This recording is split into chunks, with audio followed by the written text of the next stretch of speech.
কোটি টাকার প্রশ্ন কি, সালামান্ডার আর সান্ডা কি একই জিনিস কিনা? উত্তর হলো বড় বইরা না, এটা এক জিনিস না। সালামান্ডার এবং সান্ডা এক জিনিস না। অনেকে মনে করতে পারে সালামান্ডার মানে সান্ডা, না। একটা ভালো স্টুডেন্টের বৈশিষ্ট্য নোট করা, ঠিক আছে, নোট করতে হবে। তো আমরা শুরু করি আমাদের ক্লাস।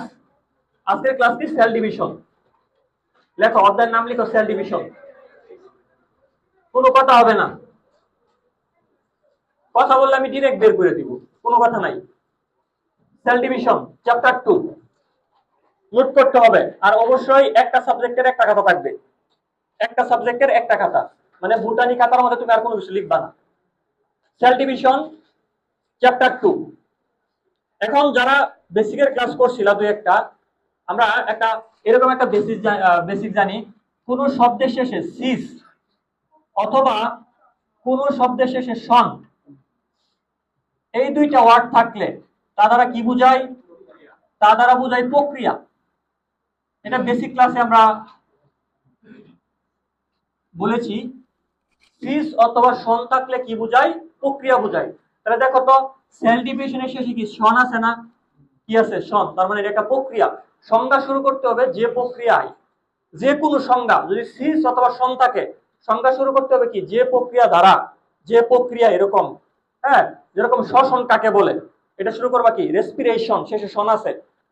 ফটোসিনথেসিস, সালোক সংশ্লেষণ, শেষে সন আছে। ট্রান্সপিরেশন, প্রস্বেদন, শেষে সন আছে। তাহলে সংজ্ঞা শুরু করতে হবে যে প্রক্রিয়ায়, তাই না? আচ্ছা, তো সেল ডিভিশন এটা আমাদের দ্বিতীয় চ্যাপ্টার। আমরা বেসিক জানলাম, সিস অথবা সন থাকলে কি বোঝায়? প্রক্রিয়া বোঝায়। এখন আমাদের সংজ্ঞাটা লিখতে হবে। কোষ বিভাজন কাকে বলে, এই সংজ্ঞাটা এখন আমরা লিখবো। খেয়াল করো, তাহলে সেল ডিভিশন শেষে কি আছে? সন। তাহলে আমরা লিখবো যে প্রক্রিয়ায়,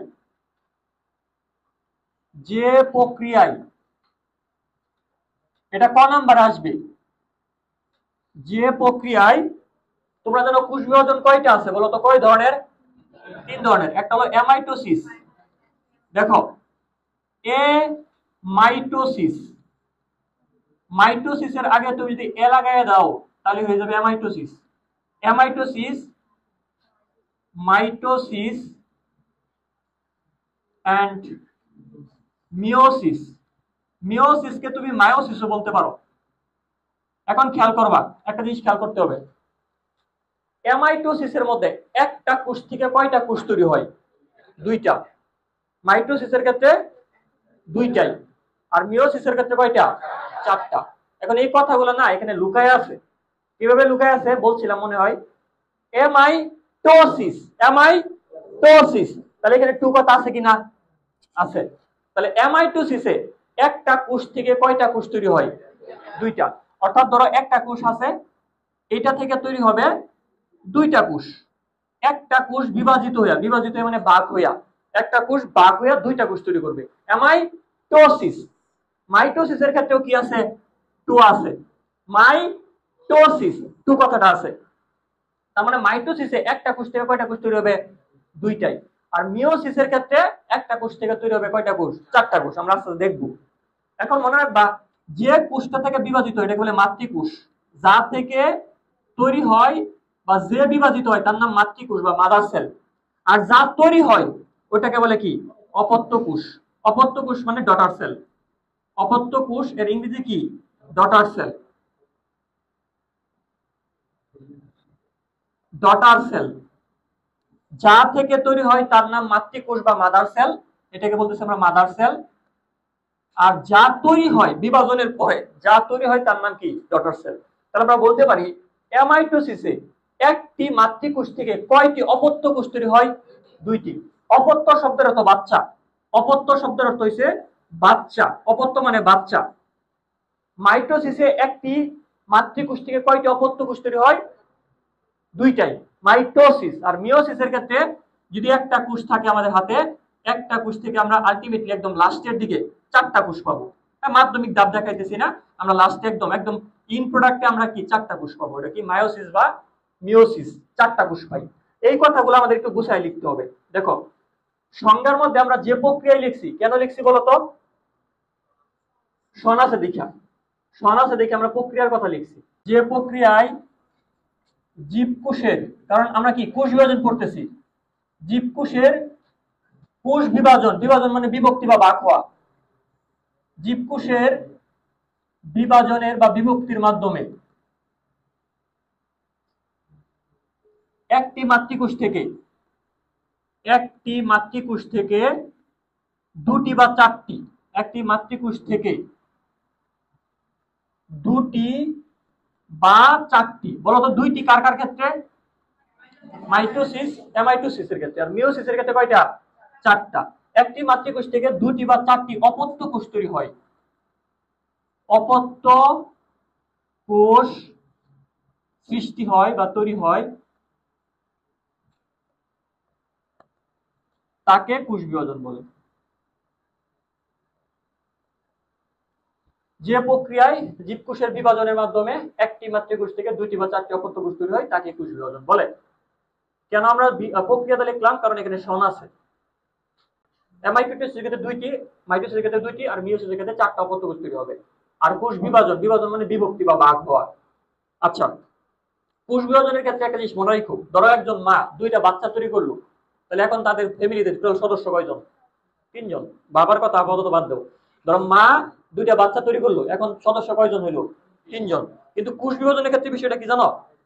কোষ বিভাজন, ধরো এটা একটা কোষ, এটা একটা কোষ, মাঝখানটা যদি বিভক্ত হয়, ধরো মাঝখানটা বিভক্ত হয়েছে, কে বিভক্ত হয়েছে? মাতৃকোষ। মাঝখান দিয়ে কে বিভক্ত হয়েছে? মাতৃকোষ।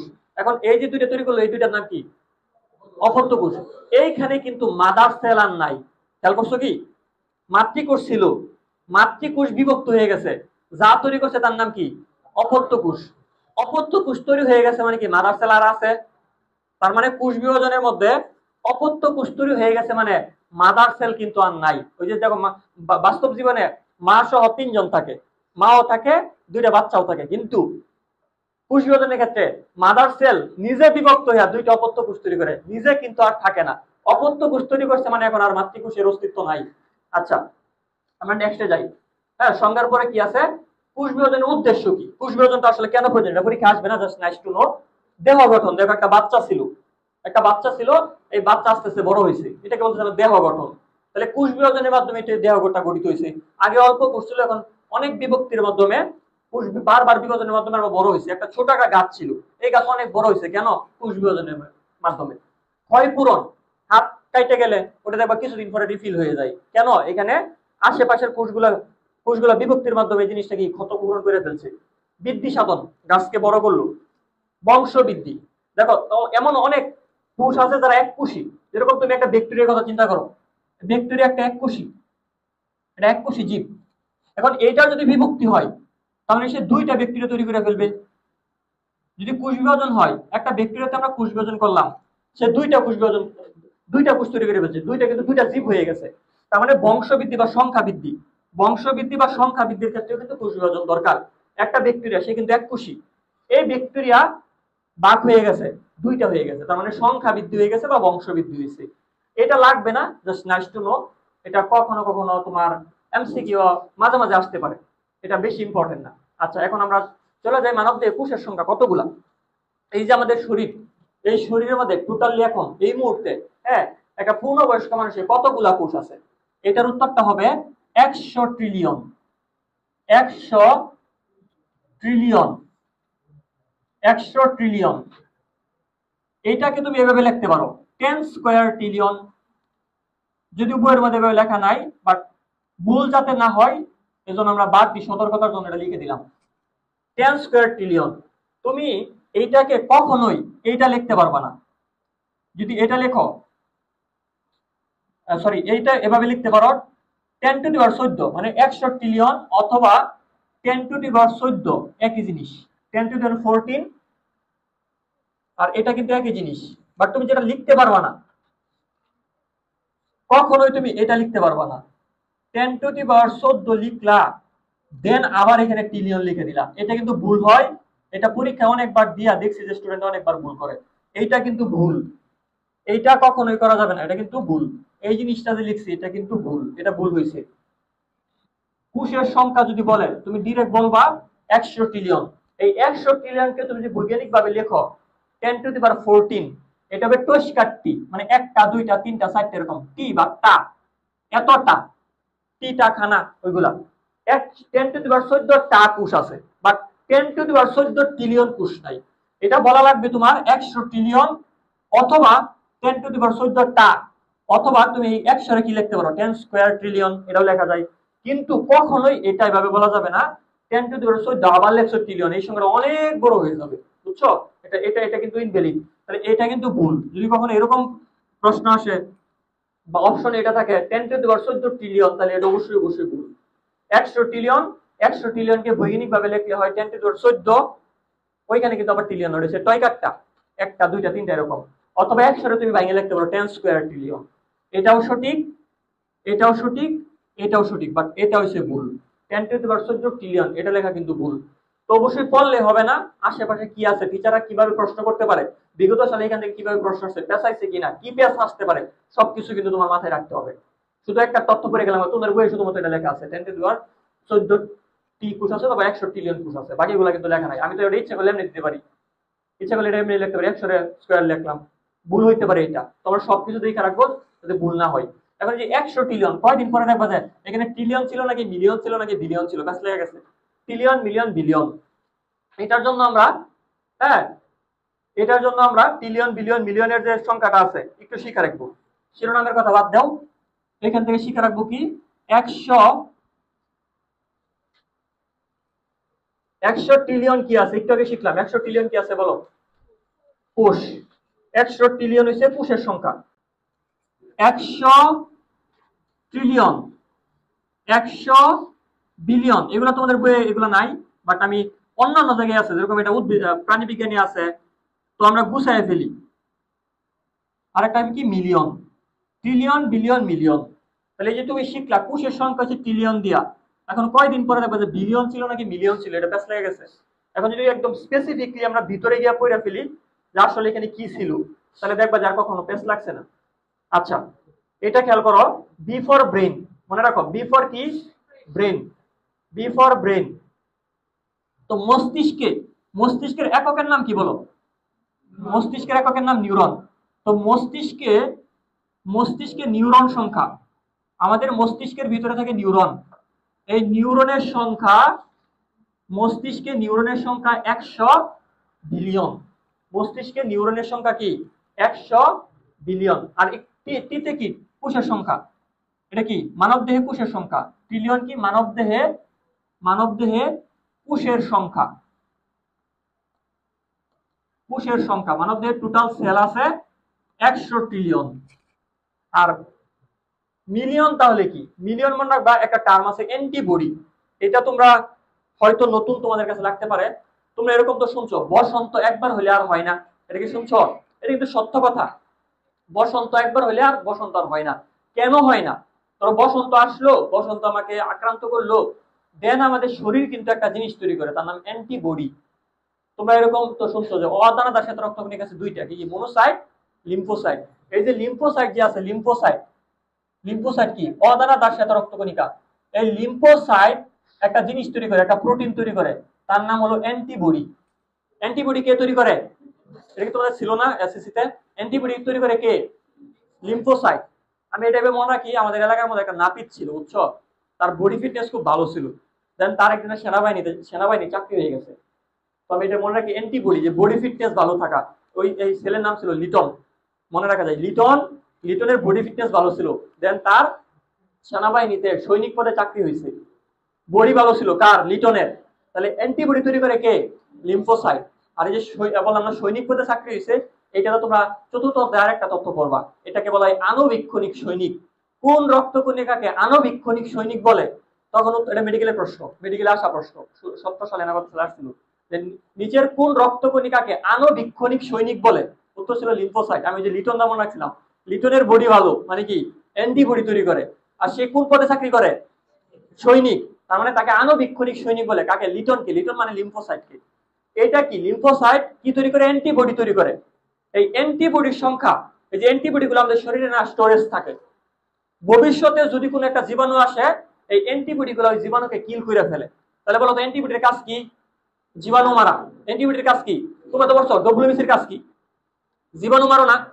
এই লিম্ফোসাইট কি ডব্লিউবিসির বাচ্চা না? তোমরা তো বলছো ডব্লিউবিসি দুই প্রকার, দানাদার ও দানাদার। দানাদারের মধ্যে কি কি আছে?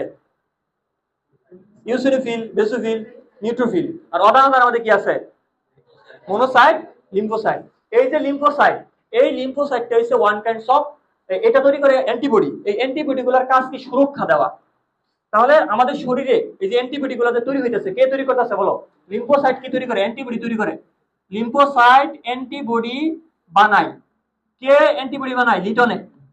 কে অ্যান্টিবডি বানায়? লিটনে। বডি কার? লিটনের। এই যে অ্যান্টিবডি, এই অ্যান্টিবডিটা অ্যাকচুয়ালি একটা প্রোটিন। অ্যান্টিবডিটা অ্যাকচুয়ালি কি? একটা প্রোটিন। প্রোটিন, এই অ্যান্টিবডি একটা প্রোটিন। এটা কি ধরনের প্রোটিন? উত্তর হচ্ছে প্রতিরক্ষামূলক প্রোটিন। এটা আমাদেরকে সুরক্ষা দেয়। প্রতিরক্ষামূলক প্রোটিন। সবগুলা কথা লিখে রাখো। আমি যদি কখনো একটা ডট দেই বোর্ডের মধ্যে, ডটটাও তুলে রাখবা। লিম্ফোসাইট একটা ডব্লিউবিসি। লিম্ফোসাইট অদানাদার শ্বেত রক্তকণিকা। লিম্ফোসাইট বানায় অ্যান্টিবডি। এই antibody one kinds of protein. কি ধরনের প্রোটিন? প্রতিরক্ষামূলক প্রোটিন। তাহলে বসন্ত একবার হইলে আরেকবার কেন হয় না? কারণ বসন্ত একবার হইলে আমাদের শরীরে তৈরি হয় অ্যান্টিবডি। এই অ্যান্টিবডি গুলো আমাদের শরীরে স্টোরেজ থাকে, জমা থাকে। যখনই নেক্সট টাইম কোনো একটা জীবাণু আসে, তখন এই অ্যান্টিবডি ওই জীবাণুটাকে কিল করে ফেলে। তাহলে সে আমাদেরকে সুরক্ষা দিতেছে, প্রতিরক্ষা দিতেছে সে। এজন্য তাকে বলে প্রতিরক্ষামূলক প্রোটিন। এই যে অ্যান্টিবডি আমাদের শরীরে কতগুলো অ্যান্টিবডি আছে? উত্তর হলো 100 মিলিয়ন ধরনের অ্যান্টিবডি থাকে। অ্যান্টিবডির সংখ্যা। তাহলে মানব দেহে অ্যান্টিবডির ধরন, মানব দেহে অ্যান্টিবডির ধরন কতগুলো আছে? 100 মিলিয়ন। তাহলে ট্রিলিয়ন দা কি? কোষ। ট্রিলিয়ন দা কি শিখছি? কোষ। বিলিয়ন দা ব্রেন। ব্রেনে কি সংখ্যা? নিউরন সংখ্যা। আর মিলিয়ন দা কি শিখছি? অ্যান্টিবডির সংখ্যা। মিলিয়ন দা কি শিখলাম আমরা? অ্যান্টিবডির সংখ্যা। এটা মনে রাখো। মিলিয়ন অ্যান্টিবডির সংখ্যা, বিলিয়ন নিউরন সংখ্যা, ট্রিলিয়ন কোষের সংখ্যা। মানব দেহে কোষের সংখ্যা কত? 100 ট্রিলিয়ন। মানুষের মস্তিষ্কে নিউরন সংখ্যা কত? 100 বিলিয়ন। আর আমাদের শরীরে কত ধরনের অ্যান্টিবডি আছে? অ্যান্টিবডি কি? প্রোটিন। কোন ধরনের প্রোটিন? কে বানায়? লিম্ফোসাইট। লিম্ফোসাইট কি? শ্বেত রক্তকণিকা। অদানাদার শ্বেত রক্তকণিকা। ঠিক আছে? এই যে তোমাদের বইয়ে শুধুমাত্র এই পয়েন্টটা বলা আছে।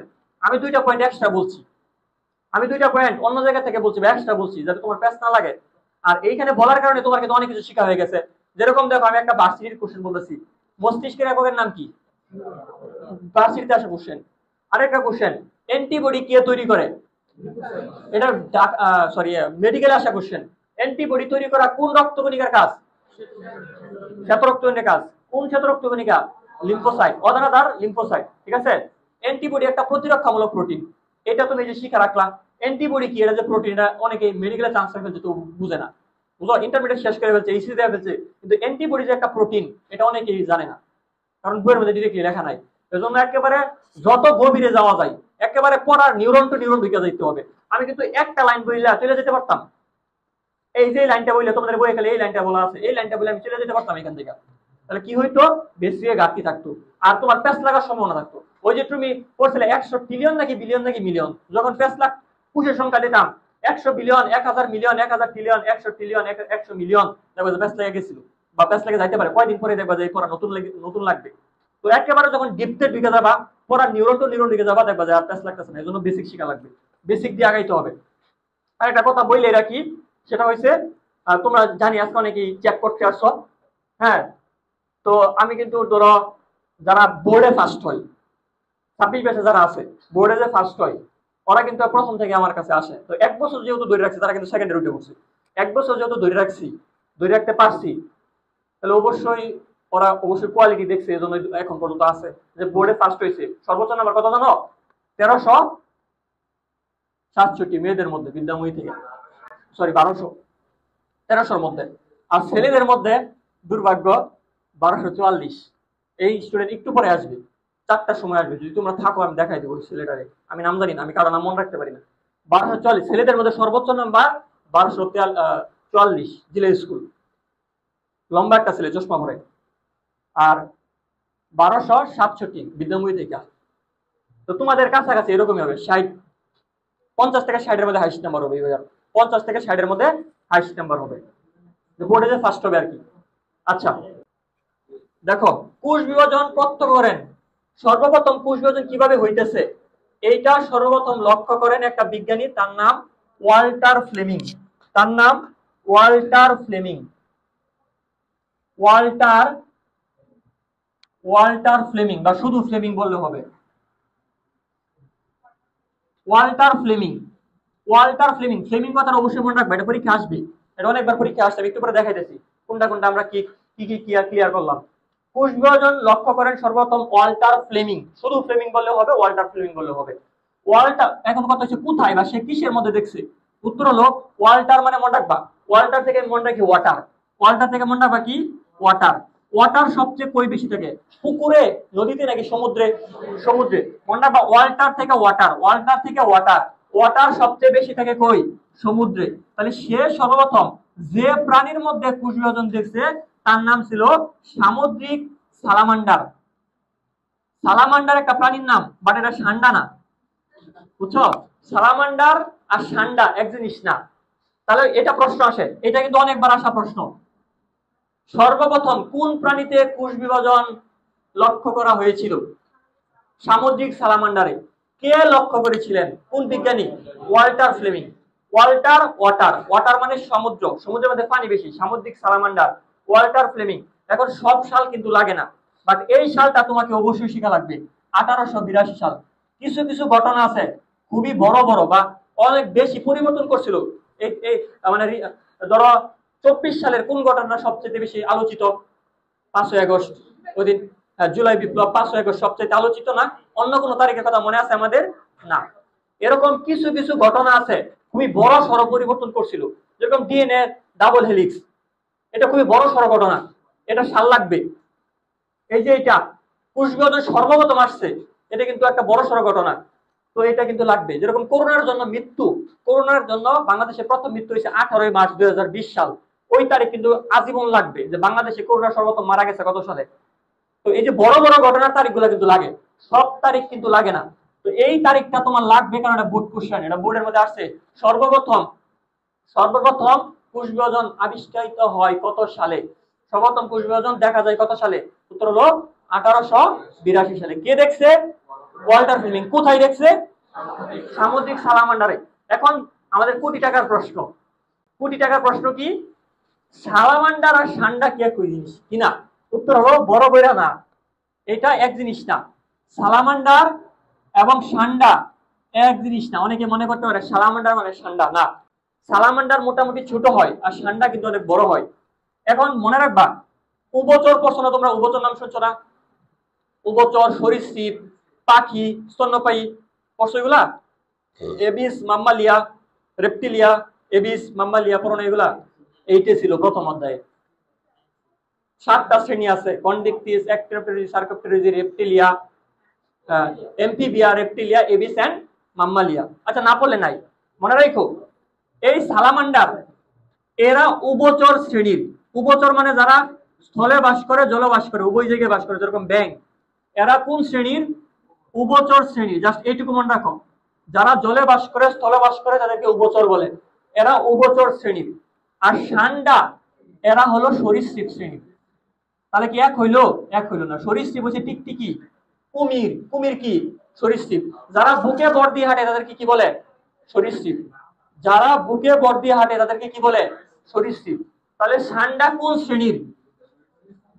সরীসৃপ শ্রেণীর। আর সালামান্ডার কোন শ্রেণীর? উভচর শ্রেণীর। সালামান্ডার উভচর, সান্ডা সরীসৃপ। এই যে সালামান্ডার, এটা সালামান্ডারের ছবি, এটা ছোট হবে, সাইজে ছোট হয়, আর এরা কিন্তু বড় হয়। সান্ডা নিয়ে তো অনেক কাহিনী হয়েছে কয়েকদিন আগে, তোমরা জানার কথা।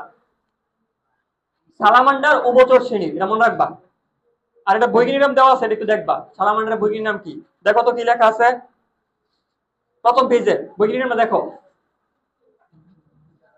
টিটুরাস মাকুলোসা। একটু দেখবা, বৈজ্ঞানিক নাম লাগবে। আচ্ছা, নেক্সটে আমরা যাই। বলো, এটা আমরা কয়টা পেয়েছি? প্রথমে বলছিলাম কোষ বিভাজন কয় প্রকার? Amitosis, mitosis, meiosis. এখন একটা জিনিস খেয়াল করো, মাইটোসিসের আগে এ লাগাই দিলে কি হয়ে যায়? অ্যামাইটোসিস। আর এ ফর কি? অ্যাবসেন্ট। এ ফর নাই, এ ফর অনুপস্থিত। আমরা একটু পরে এটা ডিটেইলসে পড়তেছি। আপাতত তুমি মনে রাখো 3টা প্রসেস আছে। Amitosis, mitosis, meiosis. খেয়াল করো, অ্যামাইটোসিস, মাইটোসিস, মিওসিস। এখন এটার মধ্যে সর্বপ্রথম কোনটা আছে? অ্যামাইটোসিস। অ্যামাইটোসিস তিনটা যে প্রসেস আছে, এইগুলা যে কেন দিছে?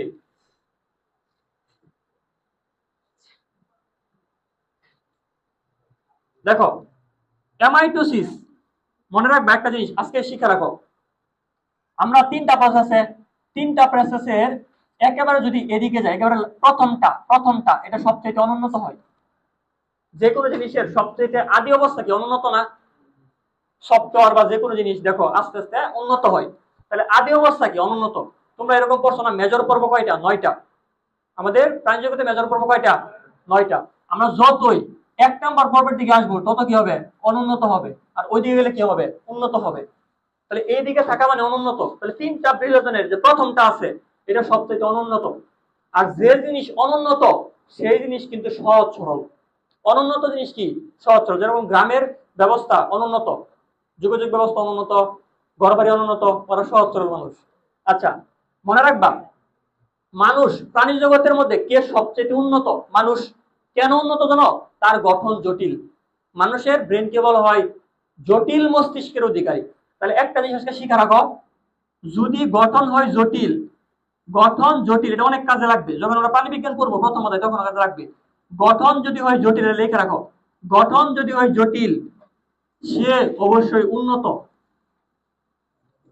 আর গঠন যদি হয় সরল, গঠন যদি হয় সরল, গঠন যদি হয় সরল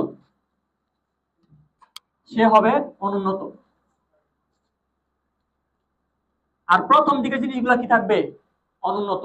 যেরকম প্রাণী জগতে 9টা পর্ব আছে, porifera, cnidaria, platyhelminthes, nematoda, mollusca, annelida, arthropoda, echinodermata, chordata. বলতো কে সবচেয়ে অনুন্নত? পরিফেরা, প্রথমটা। তাহলে বলতো সবচেয়ে সরল কোনটা? পরিফেরা। মেডিকেল প্রশ্ন 2016 সালে আসছিল, প্রাণী জগতের মধ্যে সরল পর্ব কোনটা? উত্তর ছিল পরিফেরা। মুখস্থ জিনিসটা দেখো, যত আমরা প্রথম দিকে থাকবো তত কি হবে? অনুন্নত। তাহলে বলতো এই যে অ্যামাইটোসিস, এটা তো প্রথম দিকে আছে, অ্যামাইটোসিস তাহলে কি হবে? অনুন্নত। আর এটা কি হবে? সরল। যে সরল গঠনের সে হয় অনুন্নত। আর এইটার মধ্যে কোন রকমের মাধ্যমিক ধাপ নাই। তোমরা একটু পরে পড়বা আগামী ক্লাসে, 5টা ধাপ আছে মাধ্যমিক: prophase, prometaphase, metaphase, anaphase, telophase. Amitosis এইগুলা কোনো ধাপ টাপ নাই। যার মধ্যে কোনো ধাপ টাপ নাই মানে সরল, এইটাকে আমরা বলি ডিরেক্ট সেল ডিভিশন বা প্রত্যক্ষ কোষ বিভাজন। তাহলে যদি কখনো পাও কোনটাকে প্রত্যক্ষ কোষ বিভাজন বলে, এটার উত্তর হবে অবশ্যই অ্যামাইটোসিস।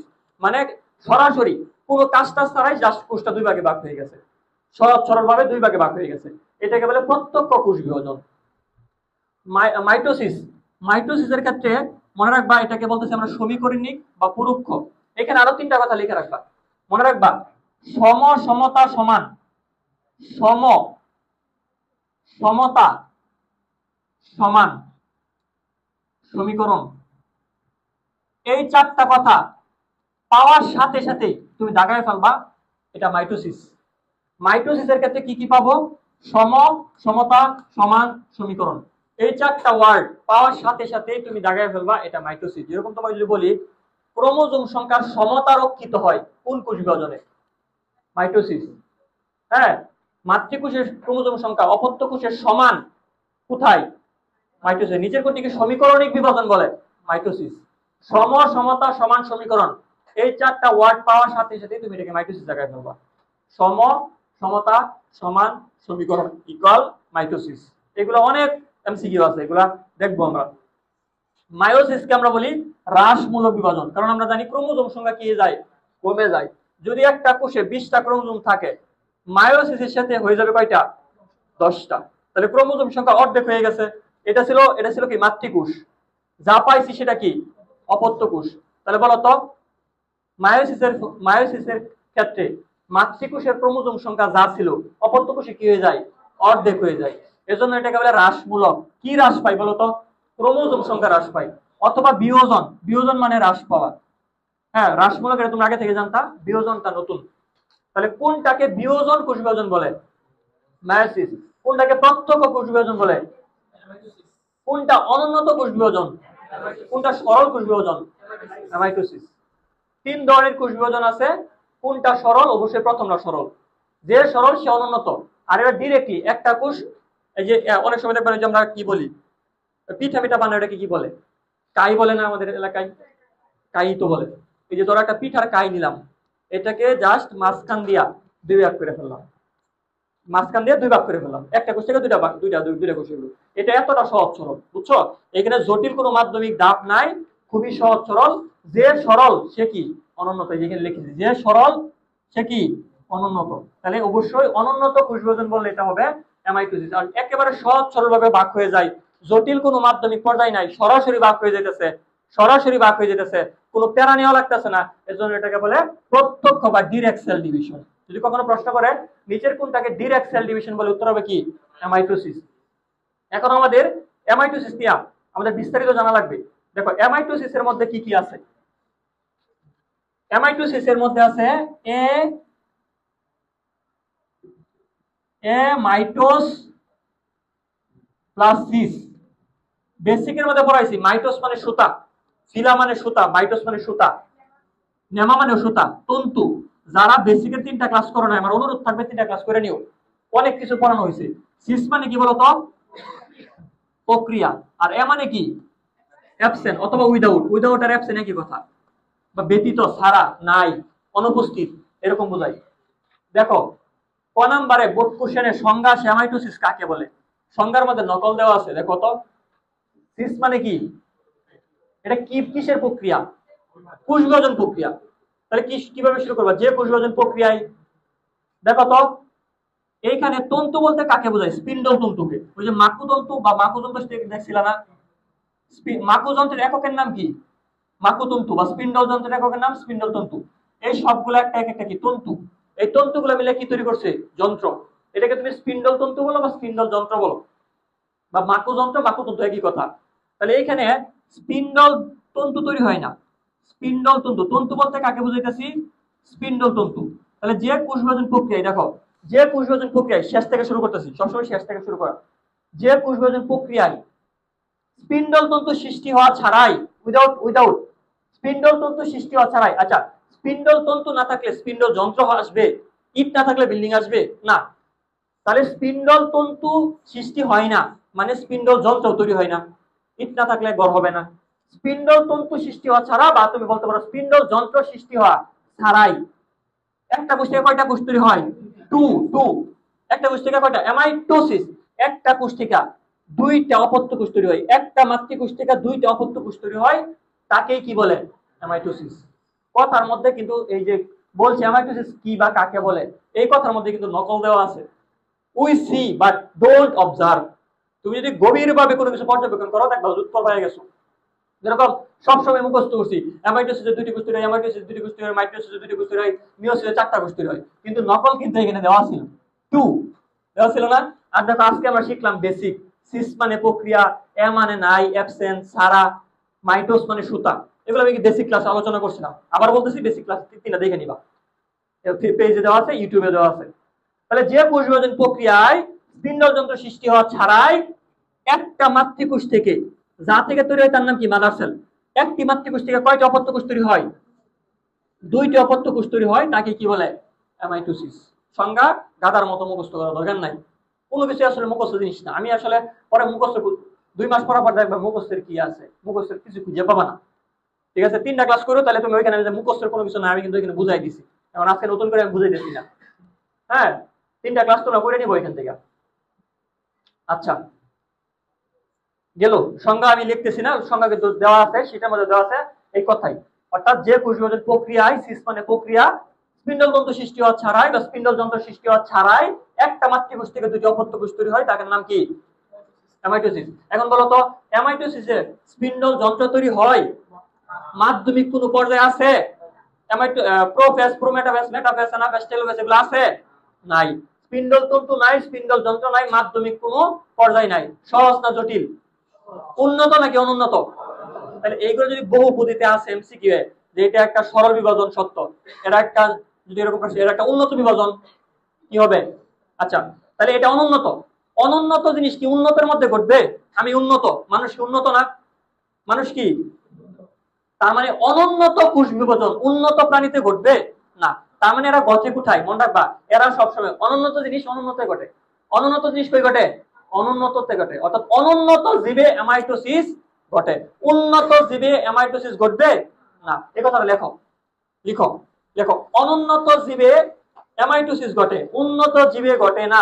অনুন্নত জীবে অ্যামাইটোসিস ঘটে, উন্নত জীবে অ্যামাইটোসিস ঘটে না।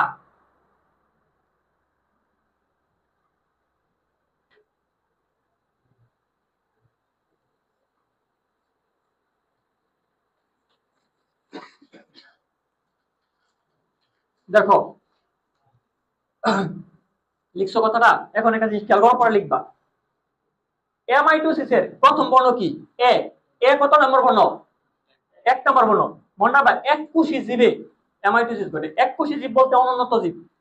এককোষী জীব কারা? যারা অনুন্নত, যাদের মধ্যে একটা কোষ আছে তারা তো অবশ্যই উন্নত না। আমরা অনেকগুলা কোষ আছে, 100 ট্রিলিয়ন কোষ আছে, আমরা উন্নত। বাট যার মধ্যে একটা কোষ দিয়ে একটা জীব গঠিত হয়েছে, সে কি অনুন্নত না? তাহলে এক এমন রাখবা, এ হচ্ছে 1 নম্বর বর্ণ।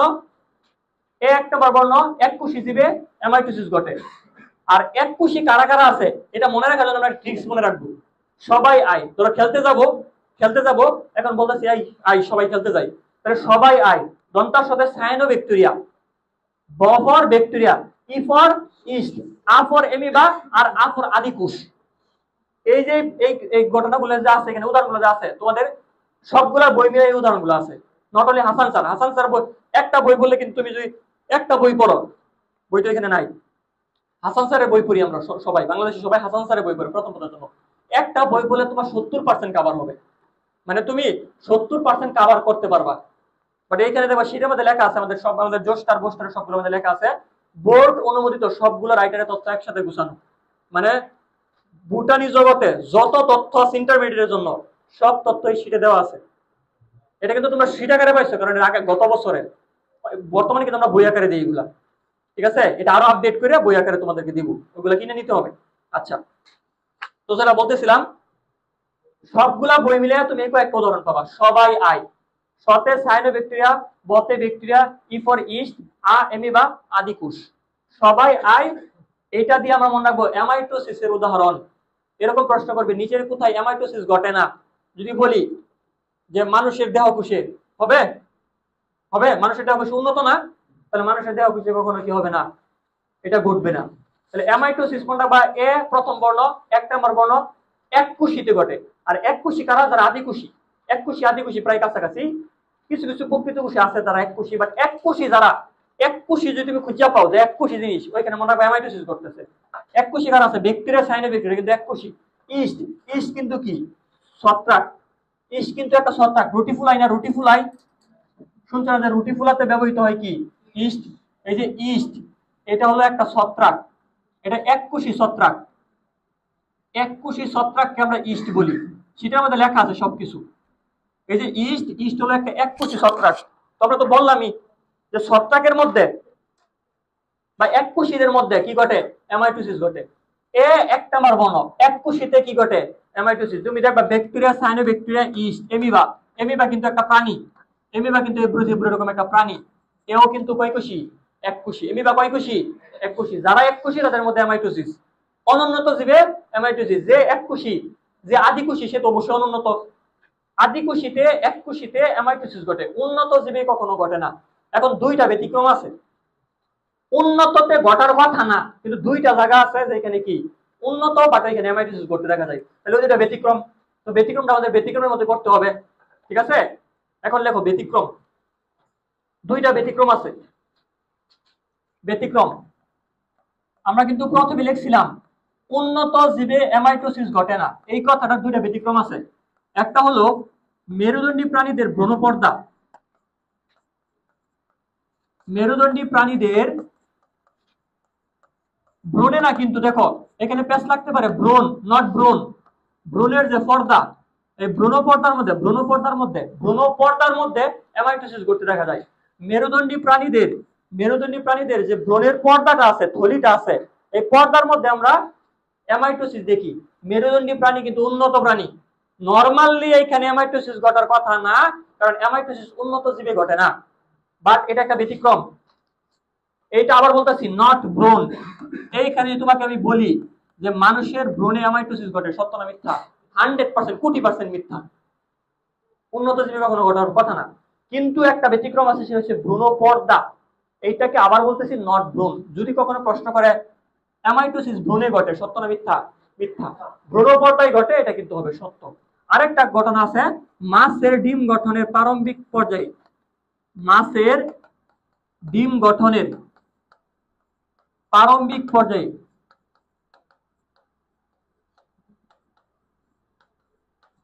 মাছের ডিম গঠনের প্রারম্ভিক পর্যায়ে কি ঘটে? অ্যামাইটোসিস ঘটে। খেয়াল করো, কিছু কিছু কোষ আছে কখনো বিভাজিত হয় না। রেপিডলি লিখে ফেলো, পলাশ। পলাশ কখনো বিভাজিত হয় না। কিছু কিছু কোষ আছে কখনো বিভাজিত হয় না।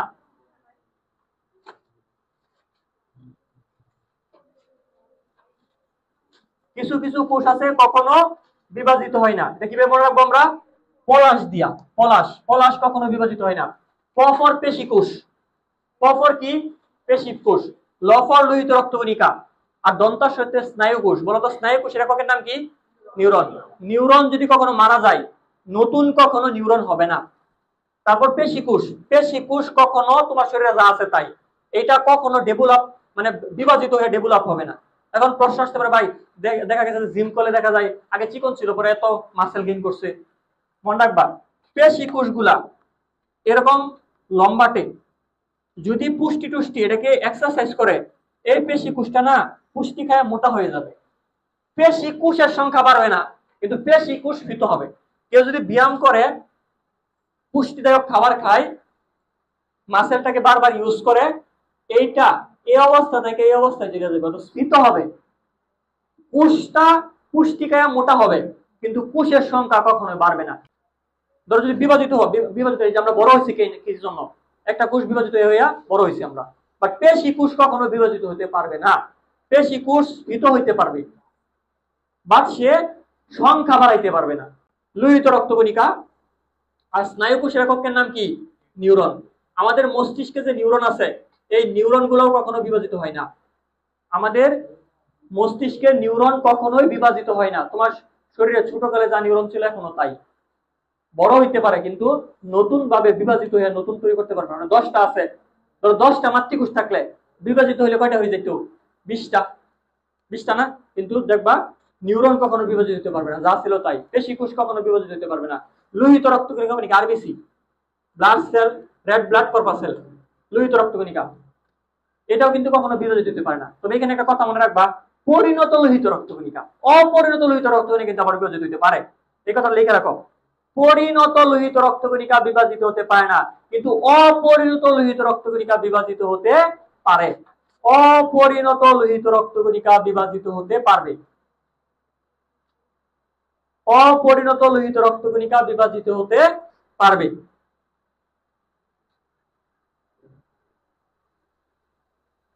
প্রথম ক্লাসে আমরা সরাসরি পড়াশোনায় চলে গেছি, যেটা আসলে উচিত না। তো আমাকে আরো 5 মিনিট সময় দিতে হবে একটু কথা বলার জন্য। সেটা হলো